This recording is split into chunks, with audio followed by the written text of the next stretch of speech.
حضرت عمر فاروق کی کرامت آپ نے سنی کہ جناب مسجد نبوی کے منبر پہ بیٹھ کے کئی 100 میلوں کے فاصلے پر لشکر اسلام کی کمانڈ فرما رہے ہیں.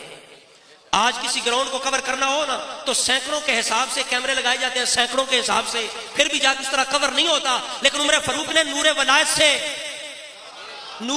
سے قوت ولایت سے ولایت کی نگاہ سے عمر فاروق نے مدینہ پاک منبر پہ بیٹھتے ہوئے نہاوند کے اندر حضرت ساریہ کا لشکر صرف نہیں دیکھا، کفار کا لشکر بھی دیکھا، اس کی سیچویشن، اس کا محل وقوع، اس کی وہ حالت اور نزاکت بھی دیکھ لی، پہاڑ کا بھی نظارہ کیا، مسلمانوں کا لشکر کا وہ بھی دیکھا، کفار کی حالت وہ بھی دیکھ کے آپ نے یہ بھی بتایا کہ تمہاری مشکل کشائی کیسے ہوگی، تم کیسے بچ سکتے ہو. آپ نے وہیں سے آواز یا ساریۃ الجبل یا ساریۃ الجبل یا ساریۃ ایب ساریہ پہاڑ پہاڑ پہاڑ. چند دن بعد جناب قاصد آیا، اس نے کہا اللہ نے فتح عطا فرمائی ہے.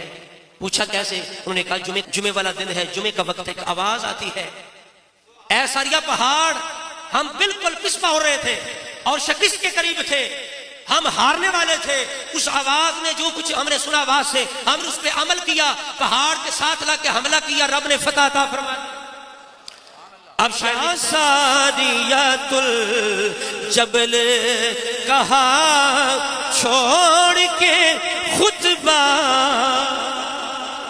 یا ساریۃ الجبل کہا چھوڑ کے خطبہ، یا ساریۃ الجبل کہا چھوڑ کے خطبہ. بیٹھا ہے مدینے میں، بیٹھا ہے مدینے میں، بولیے بیٹھا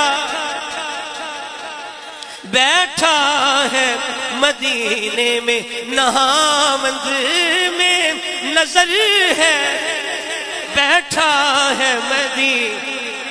حیران نہ وہ سارے پڑھو، بیٹھا ہے مدینے میں، نہاوند میں نظر ہے، جس نام کے صدقے سے دعاؤں میں اثر ہے، وہ نام عمر نام. حضرات گرامی،